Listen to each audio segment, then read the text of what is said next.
আওয়ামী লীগের কার্যক্রম নিষিদ্ধের সিদ্ধান্ত অন্তর্বর্তী সরকারের। পরবর্তী কর্মদিবসে পরিপত্র, দল হিসেবে বিচারের বিধান রেখে ট্রাইব্যুনালে আইন সংশোধনী অনুমোদন।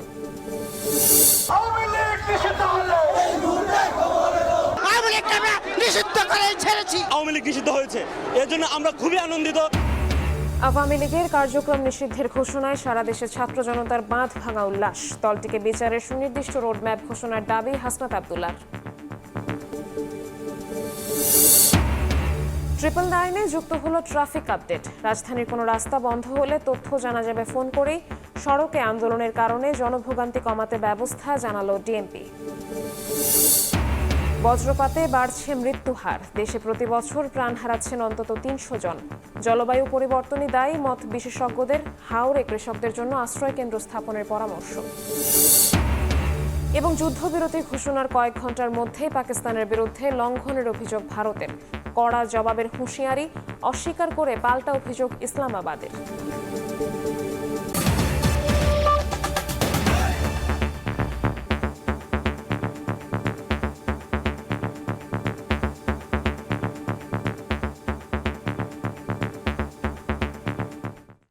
সকালের সময়ের সঙ্গে আছি আমি শবনব নিবিড়। সাইবার স্পেস সহ আওয়ামী লীগের যাবতীয় কার্যক্রম নিষিদ্ধের সিদ্ধান্ত নিয়েছে অন্তর্বর্তী সরকার। এ বিষয়ে পরিপত্র পরবর্তী কর্মদিবসে জারি করা হবে। শনিবার সন্ধ্যায় রাষ্ট্রীয় অতিথি ভবন যমুনায় উপদেষ্টা পরিষদের জরুরি বৈঠক শেষে একথা জানান আইন উপদেষ্টা। দল হিসেবে বিচারের বিধান রেখে আন্তর্জাতিক অপরাধ ট্রাইব্যুনালের সংশোধনী অনুমোদন দেওয়া হয়েছে বলেও জানান ডক্টর আসিফ নজরুল। এছাড়া 30 কর্মদিবসের মধ্যে জুলাই ঘোষণাপত্র প্রকাশের সিদ্ধান্ত নিয়েছে উপদেষ্টা পরিষদ।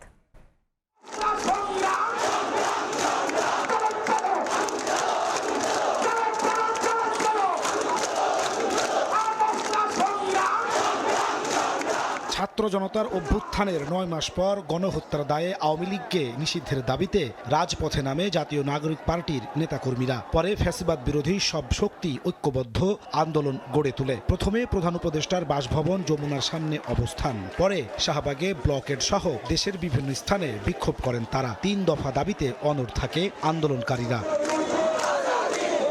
এমন প্রেক্ষাপটে শনিবার সন্ধ্যায় রাষ্ট্রীয় অতিথি ভবন যমুনায় এক জরুরি বৈঠকে বসে উপদেষ্টা পরিষদ। প্রধান উপদেষ্টা ডক্টর মোহাম্মদ ইউনূসের নেতৃত্বে 2 ঘন্টারও বেশি সময় ধরে চলে আলোচনা। রাত 11টার পর সাংবাদিকদের সামনে আসেন উপদেষ্টারা। আইন উপদেষ্টা ডক্টর আসিফ নজরুল জানান, রাজনৈতিক দল তার অঙ্গ সংগঠন বা সমর্থক গোষ্ঠীর শাস্তির ক্ষমতা দিয়ে আন্তর্জাতিক অপরাধ ট্রাইব্যুনাল আইনের সংশোধনী অনুমোদন দিয়েছে উপদেষ্টা পরিষদ। আওয়ামী লীগ ও তার নেতাদের বিচার শেষ না হওয়া পর্যন্ত সন্ত্রাস বিরোধী আইনে সাইবার স্পেস সহ দলটির যাবতীয় কার্যক্রম নিষিদ্ধের সিদ্ধান্ত নেওয়া হয়েছে, যার পরিপত্র পরবর্তী কার্যদিবসে জারি করা হবে বলেও জানান উপদেষ্টা। সংশোধনী অনুযায়ী আন্তর্জাতিক অপরাধ ট্রাইব্যুনাল কোনো রাজনৈতিক দল তার অঙ্গ সংগঠন বা সমর্থক গোষ্ঠীকে শাস্তি দিতে পারবে। উপদেষ্টা পরিষদের বৈঠকে আন্তর্জাতিক অপরাধ ট্রাইব্যুনালে বাংলাদেশের আওয়ামী লীগ ও তার নেতাদের বিচার কার্য সম্পন্ন না হওয়া পর্যন্ত দেশের নিরাপত্তা ও সার্বভৌমত্ব রক্ষা, জুলাই আন্দোলনের নেতাকর্মীদের নিরাপত্তা এবং আন্তর্জাতিক অপরাধ ট্রাইব্যুনালের বাদী ও সাক্ষীদের সুরক্ষার জন্য সন্ত্রাস বিরোধী আইনের অধীনে সাইবার স্পেস সহ আওয়ামী লীগের যাবতীয় কার্যক্রম নিষিদ্ধ করার সিদ্ধান্ত গ্রহণ করা হয়েছে। উপদেষ্টা পরিষদের বৈঠকে জুলাই ঘোষণাপত্র আগামী 30 কার্যদিবসের মধ্যে চূড়ান্ত করে প্রকাশের সিদ্ধান্ত গৃহীত হয়েছে বলে জানান ডক্টর আসিফ নজরুল। উপদেষ্টা পরিষদের বৈঠকে জুলাই ঘোষণাপত্র আগামী 30 কার্যদিবসের মধ্যে চূড়ান্ত করে প্রকাশ করার সিদ্ধান্ত গৃহীত হয়েছে। এর আগে রাষ্ট্রদ্রোহিতার অভিযোগে 1971 সালের 26 মার্চ আওয়ামী লীগকে নিষিদ্ধ করেছিল তৎকালীন পাকিস্তানের প্রেসিডেন্ট জেনারেল ইয়াহিয়া সরকার। নাজমুস সালেহী, সময় সংবাদ, ঢাকা। বিচারের আগ পর্যন্ত আওয়ামী লীগের সব কার্যক্রম নিষিদ্ধের সিদ্ধান্তের ঘোষণায় উচ্ছ্বসিত আন্দোলনকারীরা। দলটির বিচার, জুলাই ঘোষণাপত্র সহ সব সিদ্ধান্ত দ্রুত বাস্তবায়নের আশা তাদের। এনসিপি নেতা হাসনাত আব্দুল্লাহ বলেন, আগামী সোমবার কার্যদিবসে পরিপত্র হাতে নিয়ে আনন্দ মিছিল করা হবে। এ সময় হাসনাত বলেন, আওয়ামী লীগের বিচারের সুনির্দিষ্ট রোডম্যাপ ঘোষণা করতে হবে। আওয়ামী লীগ নিষিদ্ধের দাবিতে শনিবার সকাল থেকে স্লোগানে প্রকম্পিত ছিল শাহবাগ। গণঅবস্থানের দ্বিতীয় দিনে লীগ আমলের খুন, গুম সহ মানবতা বিরোধী অপরাধ তুলে ধরে দলটি নিষিদ্ধের দাবি জানান আন্দোলনকারীরা। রাত ৮টায় সরকারকে ১ ঘন্টার আলটিমেটাম দেয় আন্দোলনকারীরা। সময় পেরিয়ে গেলে মিছিল নিয়ে যমুনার দিকে যাত্রা করে অবস্থান নেওয়া হয় ইন্টারকন্টিনেন্টাল মোড়ে। প্রায় ২ ঘন্টা পর যমুনা থেকে ঘোষণা আসে, বিচার শেষ না হওয়া পর্যন্ত আওয়ামী লীগের সকল কার্যক্রম বন্ধ রাখা হবে। এতে আন্দোলনকারীরাও উচ্ছ্বাসে ফেটে পড়েন। এটা ছিল আমাদের জুলাইয়ের আকাঙ্ক্ষার প্রথম একটা বিষয়। আওয়ামী লীগ নিষিদ্ধ হয়েছে, এর জন্য আমরা খুবই আনন্দিত। আওয়ামী লীগের নিষিদ্ধের মধ্য দিয়ে এই জুলাই বিপ্লবের পূর্ণতা পেল। ফেসবুক পোস্টে নেতা নাহিদ ইসলাম সংগ্রাম চালিয়ে যাওয়ার আহ্বান জানান। ফলে শাহবাগের রাস্তাতেই অবস্থান কর্মসূচি পালন করে দ্রুত দল নিষিদ্ধ ও জুলাই ঘোষণাপত্র বাস্তবায়নের দাবি জানাতে থাকে ছাত্র জনতারা। যদি রাজনৈতিক দলগুলো এভাবে আমাদেরকে বাধ্য করতে থাকে, নানানভাবে এই ছাত্র জনতাকে বাধ্য করতে থাকে যে রাস্তায় নেমেই এই ফয়সালা হওয়া বিষয়গুলো পুনর্ফয়সালা করার জন্য, তাহলে আসলে বাংলাদেশের রাজনৈতিক পরিস্থিতি আসলে ছাত্র জনতার হাতেই থাকবে।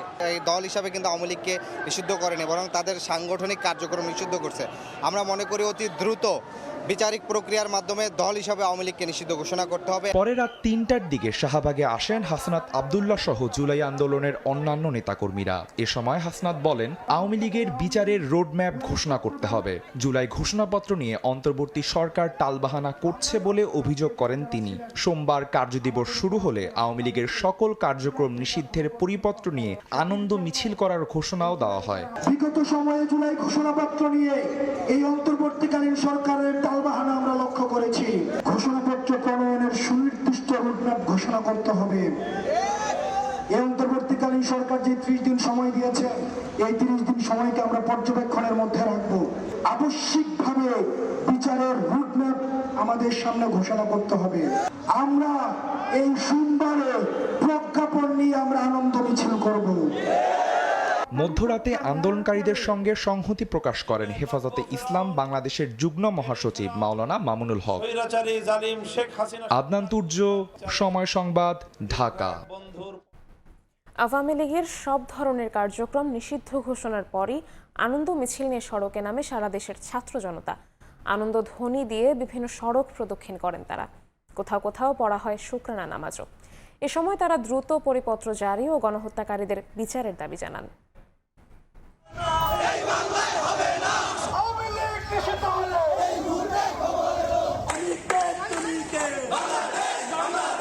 স্লোগানে স্লোগানে মুখর সড়ক ও জনপদ। শনিবার রাত 11টায় আওয়ামী লীগের সকল কার্যক্রম নিষিদ্ধের ঘোষণার পরই সারা দেশের ছাত্র জনতা আনন্দ উল্লাসে মেতে ওঠে। কোথাও চলে মিষ্টি বিতরণ, আবার কোথাও সড়কের মাঝে আদায় করা হয় শুকরানা নামাজ।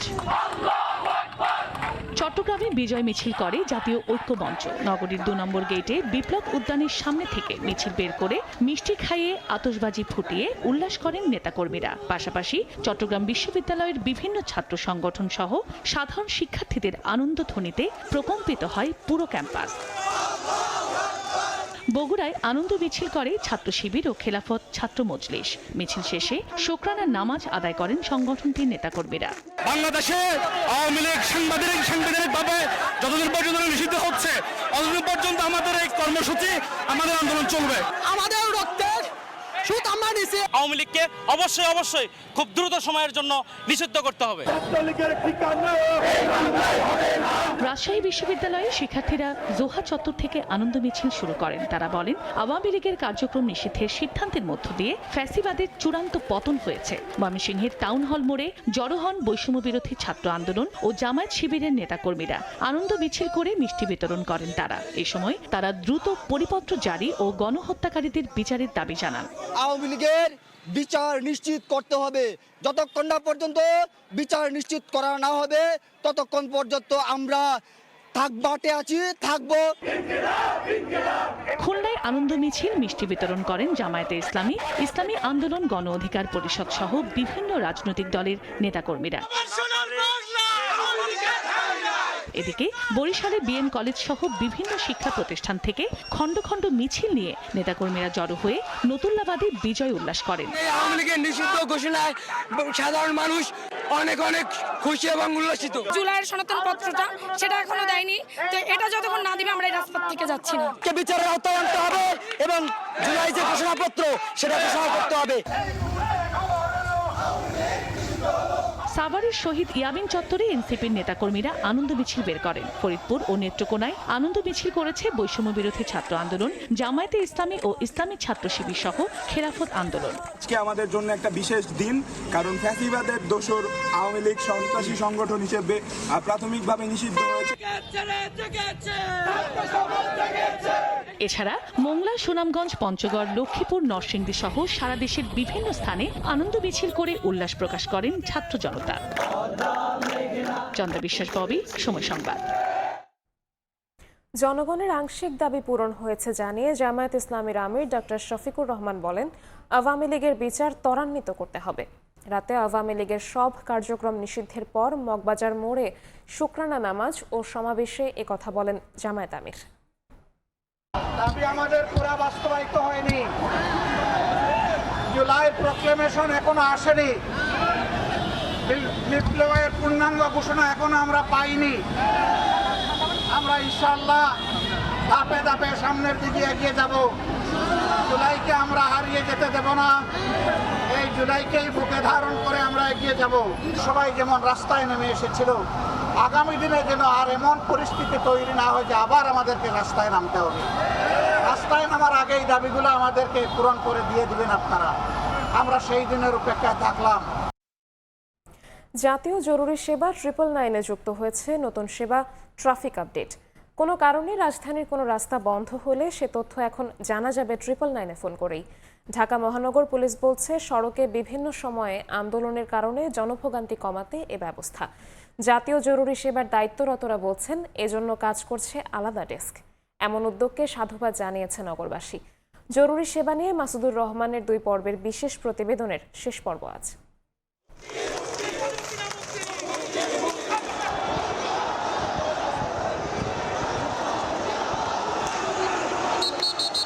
5 আগস্ট সরকার পতনের পর থেকেই নানা দাবি দাওয়া নিয়ে রাজপথে বিভিন্ন গোষ্ঠী। কারণে অকারণে দাবি আদায়ের নামে করা হচ্ছে সড়ক অবরোধ। পরিস্থিতি নিয়ন্ত্রণে ফাঁকা গুলি, টিয়ারশেল নিক্ষেপ ও লাঠিচার্জও করতে হয়েছে পুলিশকে। রাস্তা আটকে যাওয়ায় প্রতিদিনই যানজটের কারণে বিড়ম্বনায় পড়ছেন সাধারণ মানুষ। এমন অনাকাঙ্ক্ষিত ভোগান্তিতে অতিষ্ঠ সবাই। 10 মিটিং আছে বা তার 9টার সময় উপস্থিত হতে হবে বা 8টার সময় অমুকখানে যেতে হবে, তখন যদি যানজট পড়ে তাহলে তো তার এটা বিশাল একটা ভোগান্তি হয়ে যায়। আন্দোলন একটা নির্দিষ্ট ক্রাইটেরিয়া হতে পারে, একটা প্রসিডিওর আছে, ধরেন একটা ডিপার্টমেন্ট ওয়াইজ হয়। এটা যদি মেনটেন না করা হয় তাহলে এটা জনজীবনের জন্য যেমন ভোগান্তি, তেমন যারা করে তাদের জন্য ভোগান্তি। নগরবাসীর এমন ভোগান্তি থেকে কিছুটা হলেও রেহাই দিতে ডিএমপির ট্রাফিক বিভাগ ও 999 মিলে নতুন সার্ভিস চালু করেছে। রাজধানীর কোথাও সড়ক অবরোধ হলেই জানানো হচ্ছে 999-এ, দেয়া হচ্ছে বিকল্প সড়কের তথ্য। 999-এর সাথে নিয়মিত যোগাযোগটা রাখছি এবং ট্রাফিক আপডেটটা 999-কে জানানো হচ্ছে কোন সময় কোন রাস্তা পরিহার করে চলতে হবে। কেউ যদি কোনো কারণে কোনো একটা রাস্তায় চলে মাঝখানে প্রতিবন্ধকতার সৃষ্টি হন, তাহলে তার বিকল্প রাস্তা কি হতে পারে সে ব্যাপারেও তাকে পরামর্শ দেওয়া হচ্ছে। দায়িত্বপ্রাপ্তরা বলছেন, আন্দোলনের কারণে সড়ক অবরোধের তথ্য দিতে খোলা হয়েছে আলাদা ডেস্ক। ফোন এলে সেখান থেকে দেয়া হচ্ছে তথ্য। এ পর্যন্ত 39 জনকে দেয়া হয়েছে সেবা। এক্সক্লুসিভলি একজন অফিসার এটাতে অ্যাসাইন থাকেন, যে 999-এর কল পাওয়ার সাথে সাথে তিনি এটাকে অ্যাড্রেস করবেন। মানুষের যে আস্থার জায়গাটা অর্জন করতে পেরেছে, যে জনপ্রিয়তাটা অর্জন করতে পেরেছে, সেটা আরও উত্তরোত্তর বৃদ্ধি পাবে, এটা অন্তত আমার বিশ্বাস এবং বাংলাদেশ পুলিশের বিশ্বাস। জনগুরুত্বপূর্ণ এ সেবাকে সাধুবাদ জানিয়েছে নগরবাসী। এতে ভোগান্তি কিছুটা হলেও কমবে বলে আশা তাদের। সারা দেশেই আন্দোলন লাইকে রয়েছে, এক এক জায়গায় আন্দোলন হচ্ছে। এক্ষেত্রে যদি আমাদের এই সুযোগ সুবিধাটা দেওয়া হয় এক্ষেত্রে ভালো হবে। সবার জন্য উপকার, জনসাধারণ যারা গাড়ি চালায় তাদের জন্য উপকার, যারা রাস্তা দিয়ে চলাফেরা করে টাইম মেনটেন করে তাদের জন্য উপকার। দাবি আদায়ের নামে অকারণে সড়ক অবরোধ করা থেকে বিরত থাকার আহ্বান জাতীয় জরুরি সেবা, 999 ও ডিএমপির। মাসুদুর রহমান, সময় সংবাদ, ঢাকা। ও বর্ষাকালে বজ্রপাতের সংখ্যা এবং তীব্রতা বাড়ে। দিন দিন দেশে বজ্রপাতে মৃত্যুর হার বাড়ছে।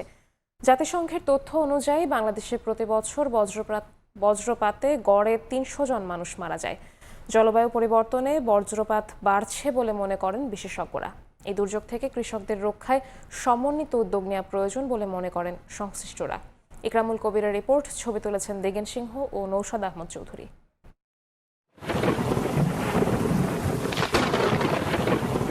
আষাঢ় শ্রাবণী আকাশের রং বদলানোর সঙ্গে সঙ্গে হাওরে ধান কাটায় নিয়োজিত কৃষকের মনে আতঙ্ক দেখা দেয়। বিস্তীর্ণ হাওর জুড়ে কাজে থাকা কৃষক কুল কিনারা খুঁজে পাওয়ার আগেই বজ্রপাতে কেড়ে নেয় প্রাণ।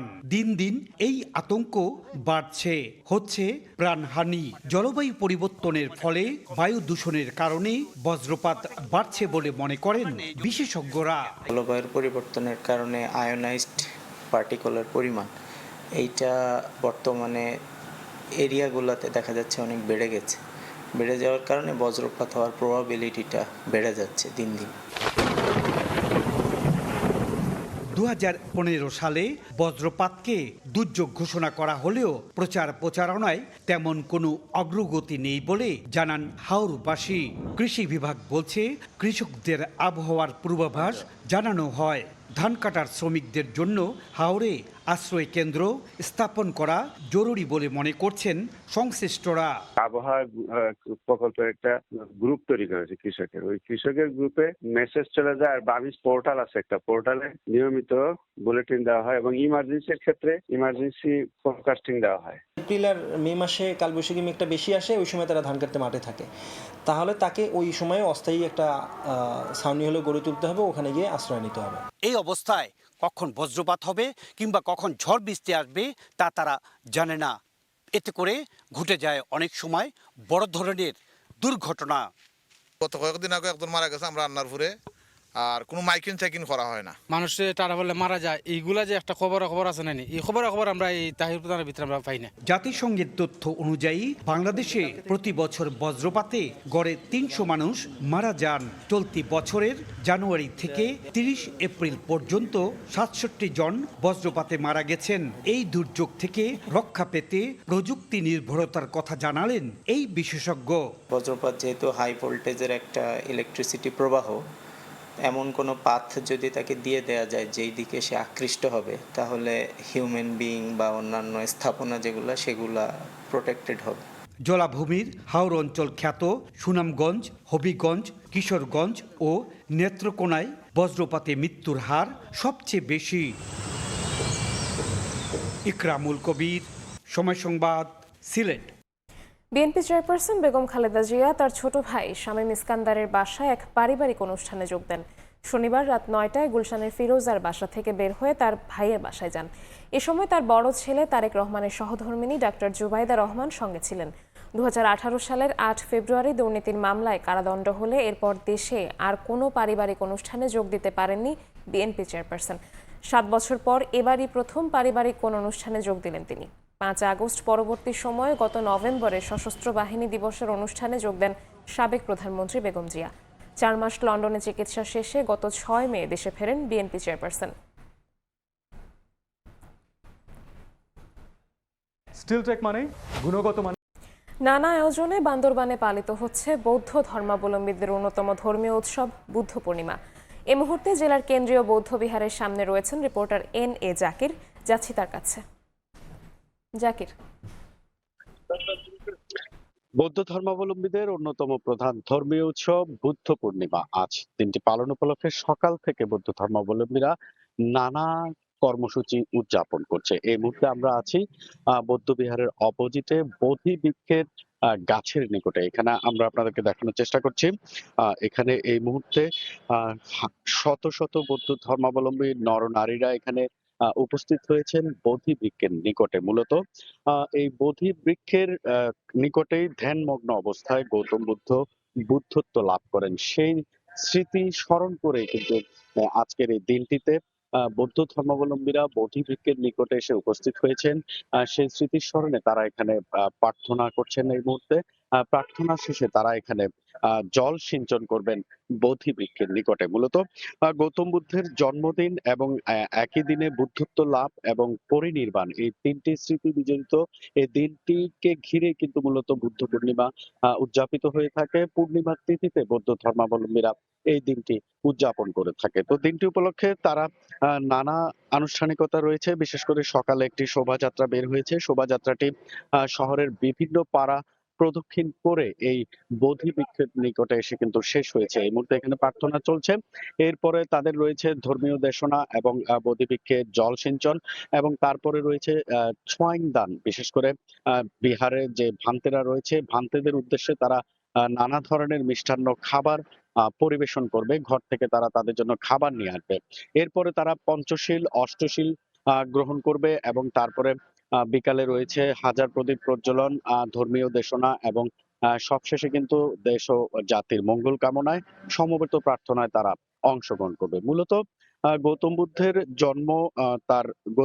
জন্ম এবং তার বুদ্ধত্ব লাভ এবং তার পরিনির্বাণ, এই তিনটি স্মৃতি বিজড়িত দিনকে স্মরণ করার জন্য আজকে কিন্তু এই বুদ্ধ পূর্ণিমা বৌদ্ধ ধর্মাবলম্বীরা পালন করে থাকে। সকাল থেকে আমরা দেখেছি বৌদ্ধ ধর্মাবলম্বী নারী, পুরুষ, যুবক, যুবতী সহ বিভিন্ন শ্রেণী পেশার বৌদ্ধ ধর্মাবলম্বীরা কিন্তু বিহারে এসেছেন। সেখান থেকে এই মুহূর্তে তারা বোধি বৃক্ষের নিকটে এসে উপস্থিত হয়েছেন। এখানে তাদের ধর্মীয় দেশনা চলছে, এবং এই ধর্মীয় দেশনা শেষ হলে প্রার্থনা শেষে তারা বোধি বৃক্ষের নিকটে কিন্তু গৌতম বুদ্ধের স্মরণে জল সিঞ্চন করবে। তো এরপরে কিন্তু তাদের আরো নানা আনুষ্ঠানিকতা রয়েছে, সেগুলো তারা পালন করবে। তো এই মুহূর্তে এই ছিল আমার কাছে বান্দরবানের বৌদ্ধ বিহারের সামনে থেকে বুদ্ধ পূর্ণিমার সবশেষ খবর।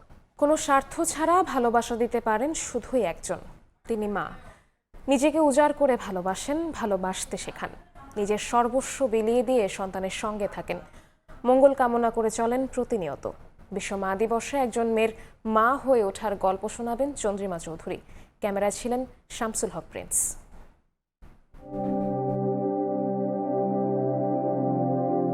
আচ্ছা মা, তুমি না হলে কবে? তুমিও কি ছোট্ট ছিলে আমার মতন করে?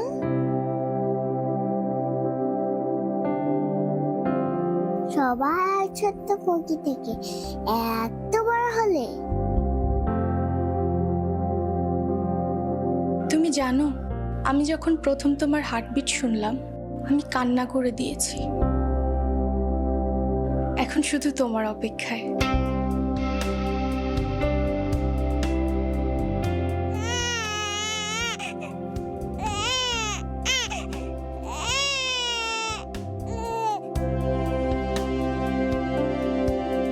এইমাত্র জন্ম হলো এক মায়ের।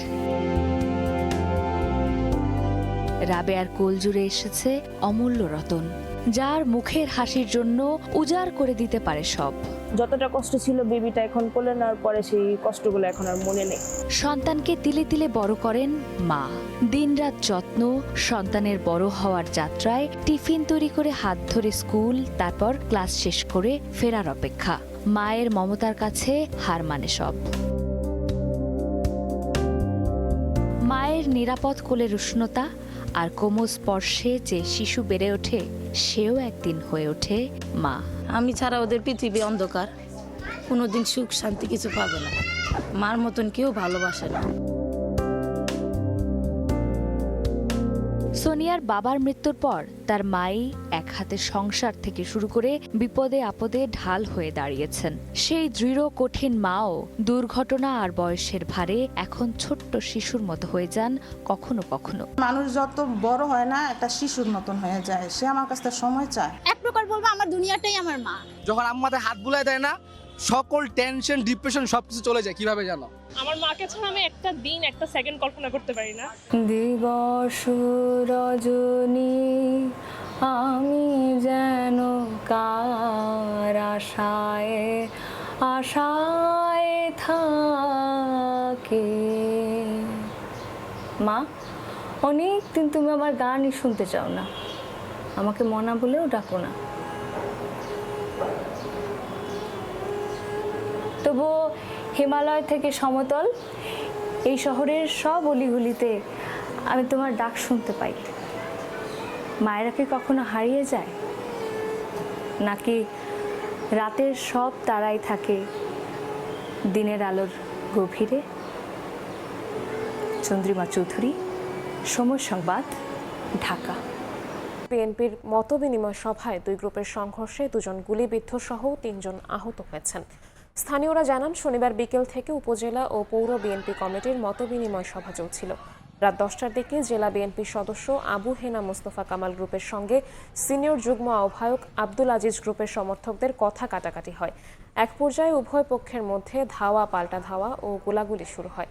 আহতদের উদ্ধার করে স্থানীয় হাসপাতালে নেওয়া হয়। পরিস্থিতি নিয়ন্ত্রণে এলাকায় অতিরিক্ত পুলিশ মোতায়েন করা হয়েছে। সাভারের আশুলিয়ায় একটি গ্যাস সিলিন্ডারের দোকানে আগুনের ঘটনা ঘটেছে, তবে এতে কেউ হতাহত হয়নি।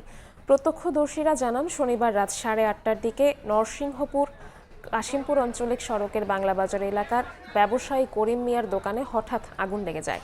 তবে আগুন আশপাশে ছড়িয়ে পড়ার আগেই ফায়ার সার্ভিসের 2টি ইউনিট ঘটনাস্থলে পৌঁছে প্রায় 1 ঘন্টার চেষ্টায় আগুন নিয়ন্ত্রণে আনে।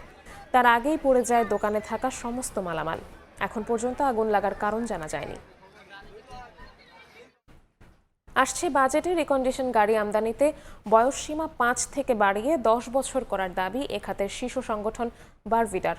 তা করা হলে গাড়ির দাম যেমন অর্ধেকে নামবে, তেমনই বাড়বে সরকারের রাজস্ব আদায়, এমন যুক্তি সংগঠনটির। পরিবহনকে সুলভ করতে হাইসের মতো মাইক্রোবাস আমদানিতে সম্পূরক শুল্ক তুলে দেওয়ার দাবিও তাদের। উদীয়মান অর্থনীতিতে গাড়ির দাম মধ্যবিত্তের নাগালে রাখতে দরকারি নীতি সহায়তা দেওয়ার পক্ষে অর্থনীতিবিদরাও। বিস্তারিত MS আরিফিনের রিপোর্টে। বেসরকারি প্রতিষ্ঠানে চাকরির পাশাপাশি নিজের ব্যবসা সম্প্রসারণে ব্যক্তিগত গাড়ির দরকার ওয়ালিউল শাওনের। তাই সাধ্যের মধ্যে একটি গাড়ি খুঁজছেন তিনি। জাপানিজ রিকন্ডিশন গাড়িগুলোর স্থায়িত্ব অনেক বেশি, এগুলোর প্রতি আমাদের নির্ভরতা অনেক বেশি।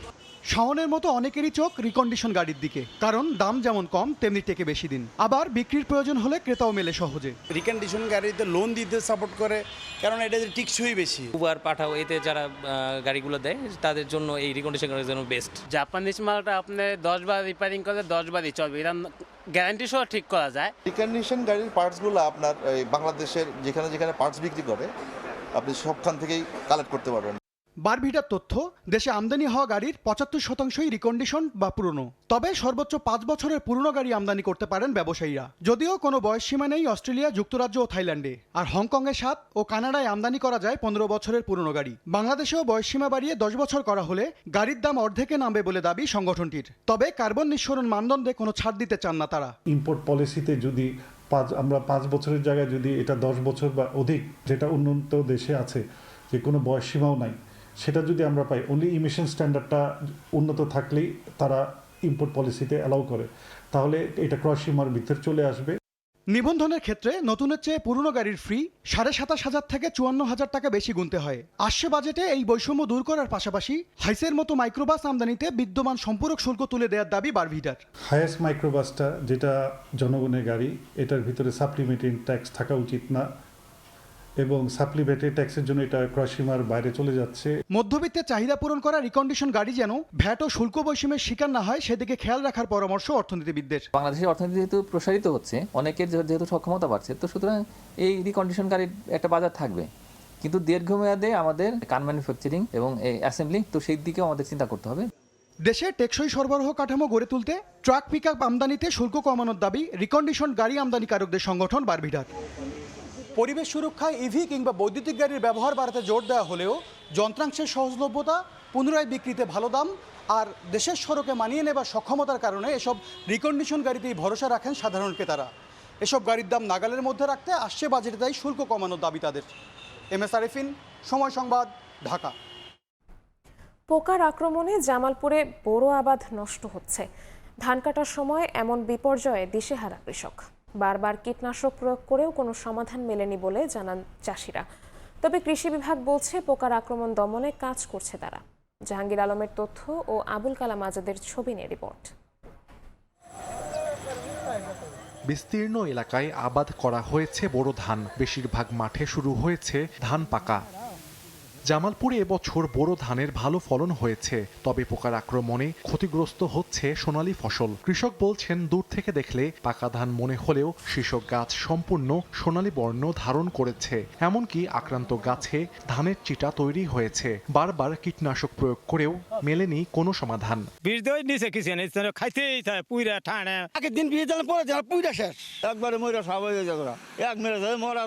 এত টাকা খরচ করে আমি ঋণগ্রস্ত।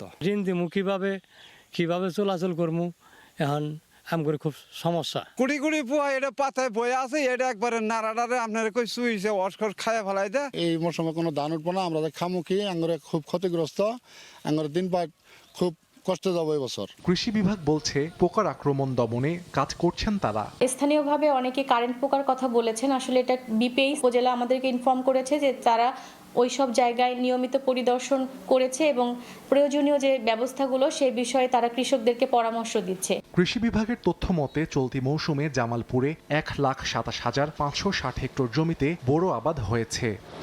সময় সংবাদ, জামালপুর। রাজশাহীতে বেড়েই চলেছে শব্দ দূষণ। স্বেচ্ছাসেবী একটি সংস্থার পরীক্ষায় গত 5 বছরে নগরীতে শব্দ দূষণের মাত্রা বেড়েছে 1.5 গুণ। গাড়ির তীব্র হর্ন এবং অবকাঠামো নির্মাণ শব্দ দূষণের অন্যতম কারণ, যা মানব শরীরের জন্য ক্ষতিকর। হাবিবুর রহমান পাপ্পুর ছবিতে মওদুদ রানার প্রতিবেদন। রাজশাহী নগরীর বিন্দুর মোড় ও রেলগেটে প্রতি 10 মিনিটে হর্ন বাজানো হয় 573 বার। এতে অতিষ্ঠ এ পথে চলাচলকারীরা। শনিবার বেলা 11টায় স্বেচ্ছাসেবী সংগঠন বরেন্দ্র পরিবেশ উন্নয়ন সংস্থার পক্ষ থেকে শব্দের মাত্রা পরিমাপ করা হয়। পরীক্ষায় শব্দের মাত্রা 97.2 ডেসিবল নির্ণয় করা হয়, যা মানুষের শ্রবণ ক্ষমতার 1.5 গুণেরও বেশি। সর্বোচ্চ শব্দ থাকা উচিত 60 ডেসিবেল।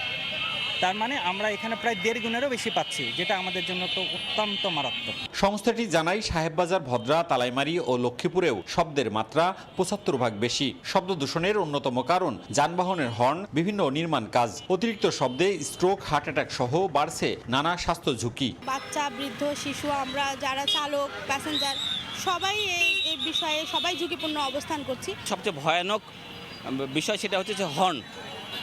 এই রিকশার হর্নগুলো, সিটি হর্নগুলো, এগুলো অনেক দূরে পর্যন্ত শব্দকে কভার করে। পরিবেশ অধিদপ্তর ও নগর পুলিশ বলছে, শব্দ দূষণ নিয়ন্ত্রণে সচেতনতা বাড়ানোর পাশাপাশি আইন প্রয়োগ করা হবে। আমরা শুধু সচেতনতার পর্যায়ে এখন থেকে থাকবো না, আমরা কিন্তু বিষয়টা আইন প্রয়োগ করব এবং আইন প্রয়োগটা কিন্তু আপনাদের ক্ষেত্রে কঠোর হবে। 2022 সালে জাতিসংঘের পরিবেশ কর্মসূচির প্রতিবেদনের তথ্যে সারা বিশ্বের নগরীগুলোর মধ্যে শব্দ দূষণের তালিকায় 4র্থ স্থানে ছিল রাজশাহী। মওদুদ রানা, সময় সংবাদ, রাজশাহী। শেরপুরের গারো পাহাড়ে বাণিজ্যিকভাবে চাষ হচ্ছে জলঢুপি জাতের আনারস। এই অঞ্চলের মাটি ফলটি চাষের উপযোগী হওয়ায় ফলনও হয়েছে বাম্পার। কম খরচে অধিক লাভবান হওয়ায় দিন দিন আনারস চাষে আগ্রহী হচ্ছেন চাষিরা। কৃষকদের সব ধরনের সহযোগিতার আশ্বাস কৃষি বিভাগের। শহীদুল ইসলাম হীরার তথ্য ও বাবু চক্রবর্তীর ছবিতে রিপোর্ট। যেদিকেই চোখ যায় শুধু আনারস আর আনারস। শেরপুরের ঝিনাইগাতি উপজেলার গারো পাহাড়ে বাণিজ্যিকভাবে চাষ হচ্ছে মিষ্টি ও সুস্বাদু জলঢুপি জাতের আনারস। এই অঞ্চলের মাটি ফলটি চাষের উপযোগী, ফলনও হয়েছে বাম্পার। আনারসের স্বাদ ও গন্ধ অতুলনীয় হওয়ায় চাহিদাও বেশি। ক্ষেত থেকে প্রতিটি আনারস পাইকারি বিক্রি হয় 6 থেকে 8 টাকায়। স্থানীয় চাহিদা মিটিয়ে সুমিষ্ট এই ফল চলে যাচ্ছে দেশের বিভিন্ন প্রান্তে। মধুপুর টাঙ্গাইল থেকে আমি এই যে আনারস চারা নিয়ে আসছি, একর জমি থেকে আমি 1.5 লাখ টাকা খরচ করছি। করার পরে আমার 1.5 লাখ টাকা লাভ থাকবে। বাইরে আনারস চাষ করছে, আমিও চেষ্টা করবো আগামীতে এরকম সুন্দর বাগান দেওয়ার জন্য। ওনা দেখতে সুন্দর বাগানটা দেখা যায়, আনারস খাইতে মিষ্টি লাগে। ক্ষেত থেকে তুলে খেলাম, খুবই মিষ্টি লাগলো, মানে খুব ভালো লাগলো আর কি। এটা আমাদের কাছে অবিশ্বাস্য যে শেরপুরে এত মিষ্টি আনারস হয়। ফলটি চাষে আগ্রহী কৃষকদের প্রয়োজন প্রশিক্ষণ ও আর্থিক সহায়তা। তাদের পাশে থাকার আশ্বাস দিয়েছে স্থানীয় কৃষি বিভাগ। উদ্যোক্তা কৃষকরা ইতিমধ্যে আনারস চাষ করছে এবং আনারস একটা লাভজনক ফসল হয়, তারা এখানে ব্যাপক হারে লাভ করছে এবং আনারের বাম্পার ফলন হয়েছে। যদি কোনো কৃষি উদ্যোক্তা আনারস চাষে আগ্রহী হয়, তারা আমরা কৃষি বিভাগের ভিতরে তাদেরকে প্রয়োজনীয় প্রশিক্ষণ প্রদান করব। কৃষি বিভাগের তথ্য মতে প্রতি একর জমিতে রোপণ করা যায় 18,000 জলঢুপি আনারসের চারা, আর ফল কাটার উপযোগী হয় চারা রোপণের 1 বছর পর। প্রতি শতাংশে ফলন হয় প্রায় 125 থেকে 180 কেজি পর্যন্ত। সময় সংবাদ, শেরপুর। অব্যবস্থাপনা ও আধুনিকায়নের অভাবে হবিগঞ্জ পৌর সাধারণ পাঠাগারে পাঠক কমেছে। দীর্ঘদিন ধরে প্রতিষ্ঠানটি ঠিকমতো পরিচালনা করা হয়নি বলে অভিযোগ এলাকাবাসীর। পাঠক ফেরাতে সব ধরনের ব্যবস্থা নেওয়ার আশ্বাস পৌর কর্তৃপক্ষের। রাশেদ আহমদ খানের পাঠানো তথ্য ও ছবি নিয়ে রিপোর্ট। 1954 সালে হবিগঞ্জ শহরে জনসাধারণের জন্য নির্মাণ করা হয় পৌর সাধারণ পাঠাগার। বইয়ের সংগ্রহ ছিল 1 লাখের বেশি। শহরের অনেক মানুষ এখানে এসে সময় নিয়ে বিভিন্ন বই পড়তেন। তবে সময় পরিবর্তনের সঙ্গে সঙ্গে পাঠাগারটিতে মানুষের আনাগোনা কমেছে। এলাকাবাসী বলছেন, দীর্ঘদিন ধরে প্রতিষ্ঠানটি ঠিকমতো পরিচালনা করা হয়নি। নানা অব্যবস্থাপনার পাশাপাশি করা হয়নি আধুনিকায়ন। এ কারণে পাঠকরা মুখ ফিরিয়ে নিয়েছেন। 12 বছর আগেও পাঠাগারটা যেভাবে অনেক জমজমাট ছিল, এখনকার তুলনায় তেমন একটা জমজমাট নাই। পাঠক নাই বলতে চলে। আসলে এটার অবস্থাপনা এবং যারা দায়িত্বে আছেন তাদের অবহেলা। চেয়ার টেবিলের অবস্থা খুবই খারাপ, ভাঙা চোরা, যেমন বসলে ভেঙে যায় এই অবস্থা। পরিবেশটা খুবই স্বাভাবিক নয়, নোংরা থাকার কারণে অনেকটাই পড়তে আসে না। প্রতিষ্ঠানটির লাইব্রেরিয়ান বলছেন, মোবাইলের প্রতি আসক্তির কারণেই মানুষ কম আসছেন। আর পাঠক ফেরাতে সব ধরনের ব্যবস্থা নেওয়ার আশ্বাস পৌর কর্তৃপক্ষের। মানুষের মোবাইল ফোনের প্রতি আকর্ষণ বাড়াতে পাঠকের সংখ্যা কমে যাচ্ছে। আমাদের কর্তৃপক্ষ চাচ্ছে যে পাঠাগারটা আরো অনেক সমৃদ্ধশালী করা হোক। এটি যাতে যথাযথভাবে কার্যকরী আরো করা যায়, পৌরসভার পক্ষ থেকে আমাদের যতটুকু করণীয় সহযোগিতা করার সেটা করা হবে। হবিগঞ্জ পৌর সাধারণ পাঠাগারে বর্তমানে জরাজীর্ণ 32টি চেয়ার, 4টি টেবিল এবং 32টি আলমিরা রয়েছে। সময় সংবাদ, হবিগঞ্জ। দেখছেন সকালের সময়। যুদ্ধবিরতির ঘোষণার কয়েক ঘন্টার মধ্যেই নিয়ন্ত্রণ রেখা বরাবর পাল্টাপাল্টি যুদ্ধবিরতি লঙ্ঘনের খবর পাওয়া গেছে। পাকিস্তানের বিরুদ্ধে যুদ্ধবিরতি লঙ্ঘনের অভিযোগ এনে কড়াভাবে প্রতিহতের হুঁশিয়ারি দিয়েছেন ভারতের পররাষ্ট্রমন্ত্রী। অন্যদিকে ভারতের বিরুদ্ধেও যুদ্ধবিরতি লঙ্ঘনের অভিযোগ এনেছে পাকিস্তান। তবে ইসলামাবাদ দায়িত্বশীলতা ও সংযমের সঙ্গে পরিস্থিতি সামাল দিচ্ছে বলে জানায় পাকিস্তানের পররাষ্ট্র মন্ত্রণালয়। যুদ্ধবিরতির পর জাতির উদ্দেশ্যে ভাষণে পাকিস্তানের প্রধানমন্ত্রী জানান, ইসলামাবাদ দায়িত্বশীল রাষ্ট্রের মতোই আচরণ করেছে। রোববার পাকিস্তান জুড়ে পালিত হবে সেনাবাহিনীদের সফলতার জন্য জাতীয় কৃতজ্ঞতা দিবস। একদিকে ভারতের অপারেশন সিঁদুর, অন্যদিকে পাকিস্তানের অপারেশন বুনিয়ান মারসুস। গেল কয়েকদিন ধরে হামলা পাল্টা হামলায় উত্তপ্ত পাকিস্তান ভারত সীমান্ত। পূর্ণমাত্রা যুদ্ধের আশঙ্কায় আতঙ্কে ছিলেন দুই দেশের বাসিন্দা। তবে অবশেষে আশার আলো দেখান মার্কিন প্রেসিডেন্ট ডোনাল্ড ট্রাম্প। শনিবার বিকালে যুদ্ধ বন্ধ হয়েছে বলে সামাজিক যোগাযোগ মাধ্যমে পোস্ট দেন ট্রাম্প। তিনি জানান, রাতভর আলোচনার পর দুই প্রতিবেশী দেশ তাৎক্ষণিকভাবে পূর্ণমাত্রায় যুদ্ধবিরতিতে রাজি হয়েছে। আরেক পোস্টে মার্কিন পররাষ্ট্রমন্ত্রী মার্কো রুবিও বলেন, ভারতের প্রধানমন্ত্রী নরেন্দ্র মোদী ও পাকিস্তানের প্রধানমন্ত্রী শাহবাজ শরীফের সঙ্গে 48 ঘন্টার আলোচনার পর তারা যুদ্ধবন্ধে রাজি হন। ট্রাম্পের ঘোষণার পরপরই ভারত ও ইসলামাবাদের পক্ষ থেকে যুদ্ধবিরতির বিষয়টি নিশ্চিত করা হয়। যুদ্ধবিরতিতে সম্মত হওয়ার পর শনিবার রাতে জাতির উদ্দেশ্যে ভাষণ দেন পাকিস্তানের প্রধানমন্ত্রী শাহবাজ শরীফ। বলেন, পাকিস্তান দায়িত্বশীল রাষ্ট্রের মতোই আচরণ করেছে। নয়াদিল্লিকে তাদের ভাষায় জবাব দেওয়া হয়েছে বলে জানান তিনি। সেই সঙ্গে মার্কিন প্রেসিডেন্ট ডোনাল্ড ট্রাম্পের মধ্যস্থতাকে স্বাগত জানিয়ে ঘোষণা করেন, অপারেশন বুনিয়ান মারসুসের সাফল্যে রোববার পাকিস্তান জুড়ে পালিত হবে জাতীয় কৃতজ্ঞতা দিবস ইয়াউমে তাশাক্কুর। কাশ্মীর সংকট নিরসনে এখন শান্তিপূর্ণ আলোচনা দরকার বলেও মন্তব্য করেন তিনি। আমরা দৃঢ়ভাবে বিশ্বাস করি, আলোচনার শান্তিপূর্ণ পথে পানি সম্পদ ও জম্মু কাশ্মীরের সমস্যার ন্যায়সঙ্গত সমাধান সম্ভব হবে। তবে যুদ্ধবিরতির ঘোষণার কয়েক ঘন্টার মধ্যে নিয়ন্ত্রণ রেখা বরাবর যুদ্ধবিরতি লঙ্ঘনের খবর পাওয়া যায়। আল জাজিরার তথ্যমতে যুদ্ধবিরতির কয়েক ঘন্টা পরেই ভারত নিয়ন্ত্রিত কাশ্মীরের শ্রীনগরের আকাশে একাধিক বস্তু উড়তে দেখা গেছে বলে জানিয়েছেন মাঠ পর্যায়ের সংবাদকর্মীরা। এছাড়া সামাজিক যোগাযোগ মাধ্যমে ভারত নিয়ন্ত্রিত কাশ্মীরের মুখ্যমন্ত্রী ওমর আবদুল্লাহ এই বিষয়ে উদ্বেগ জানিয়েছেন। ভারতীয় পররাষ্ট্র সচিব বিক্রম মিশ্রি এক জরুরি ব্রিফিংয়ে জানান, সমঝোতা লঙ্ঘন করেছে পাকিস্তান। যুদ্ধবিরতির নিয়ম মেনে পরিস্থিতি নিয়ন্ত্রণে আনার আহ্বান জানান তিনি। গত কয়েক ঘন্টায় ভারত পাকিস্তান সেনাপ্রধানদের মধ্যে আজ সন্ধ্যায় হওয়া সমঝোতা বারবার লঙ্ঘন হয়েছে। এটি স্পষ্টভাবে চুক্তিভঙ্গ।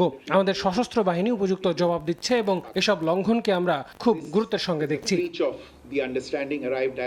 অন্যদিকে যুদ্ধবিরতি লঙ্ঘনের অভিযোগ অস্বীকার করে পাকিস্তান দাবি করেছে দেশটির কিছু এলাকায় ভারত যুদ্ধবিরতি লঙ্ঘন করেছে। তারপরও পাকিস্তানের সেনাবাহিনী দায়িত্বশীলতা ও সংযমের সঙ্গে পরিস্থিতি সামাল দিচ্ছে বলে জানায় পাকিস্তানের পররাষ্ট্র মন্ত্রণালয়।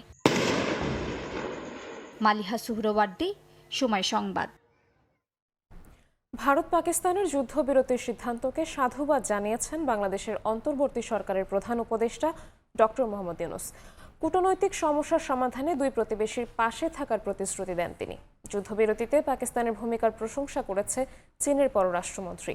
ইউরোপীয় ইউনিয়ন, জাতিসংঘ এবং আরব বিশ্ব সবাই এই উদ্যোগকে স্বাগত জানিয়ে যুদ্ধবিরতির ধারাবাহিকতা বজায় রাখার আহ্বান জানিয়েছে। ভারত ও পাকিস্তানের মধ্যে যুদ্ধবিরতির ঘোষণা ঘিরে দুই দেশ ছাড়াও বিশ্বের বিভিন্ন দেশে স্বস্তি ফিরেছে। বাংলাদেশের অন্তর্বর্তী সরকার প্রধান ডক্টর মোহাম্মদ ইউনূস সামাজিক যোগাযোগ মাধ্যমে এক বিবৃতিতে যুদ্ধবিরতিতে সম্মত হওয়ার জন্য ভারতের প্রধানমন্ত্রী নরেন্দ্র মোদী ও পাকিস্তানের প্রধানমন্ত্রী শাহবাজ শরীফকে ধন্যবাদ জানান। বিবৃতিতে আরও বলা হয়, বাংলাদেশ সবসময় প্রতিবেশীদের মধ্যে শান্তিপূর্ণ আলোচনা ও কূটনৈতিক পথে সমাধানের পক্ষে ছিল এবং থাকবে।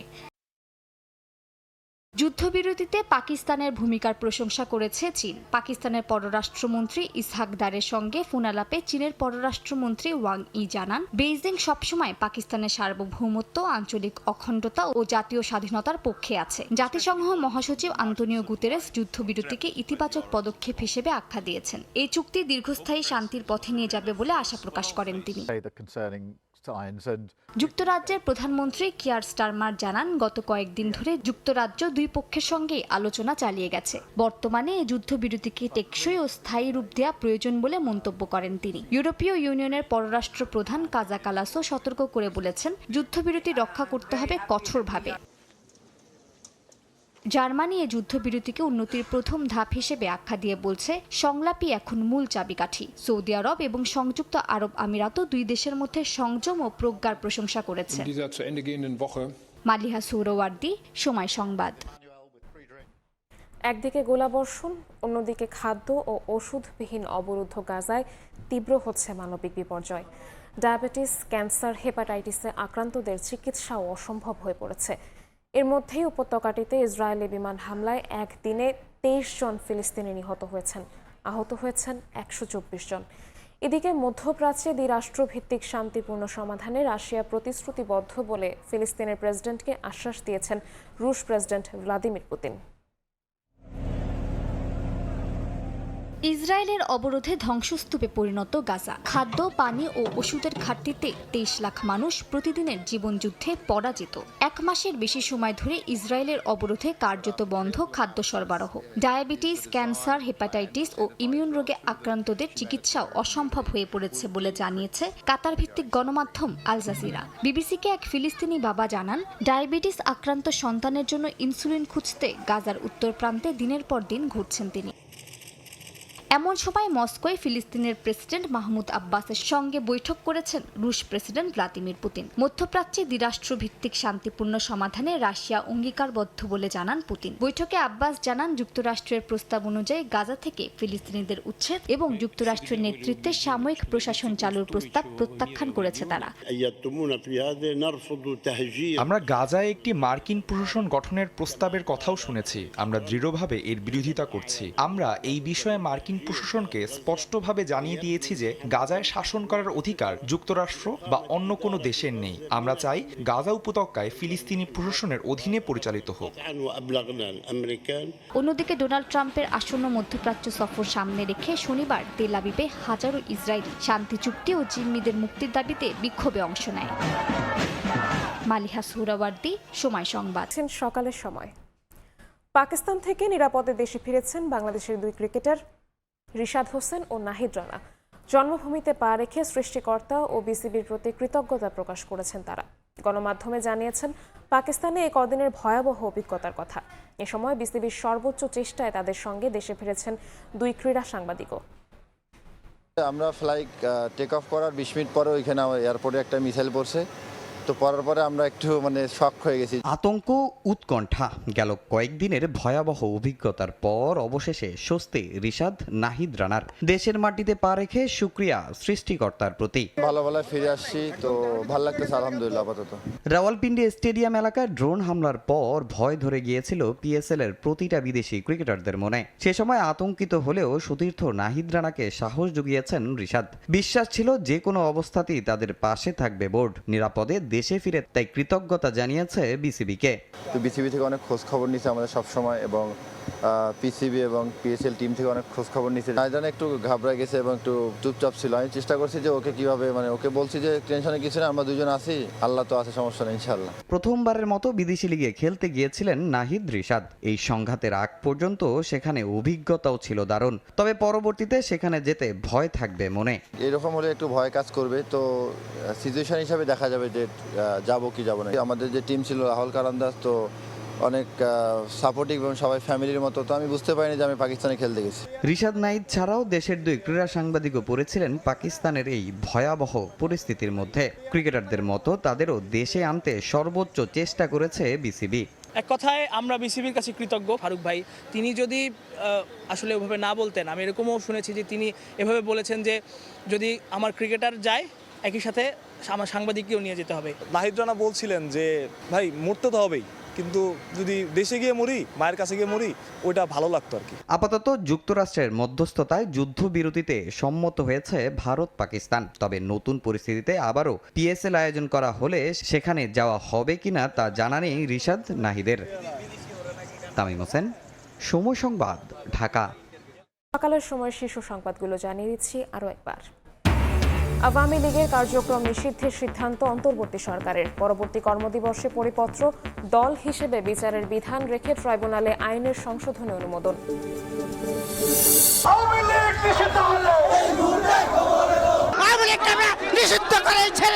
লীগ নিষিদ্ধ হয়েছে, এর জন্য আমরা খুবই আনন্দিত। আওয়ামী লীগের কার্যক্রম নিষিদ্ধের ঘোষণায় সারা দেশে ছাত্র জনতার বাঁধ ভাঙা উল্লাস।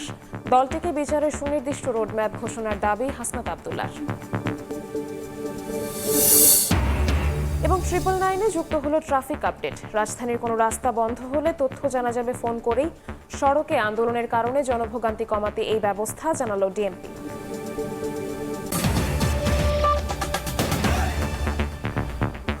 এই ছিল সকালের সময়। সঙ্গে থাকুন সময়ের।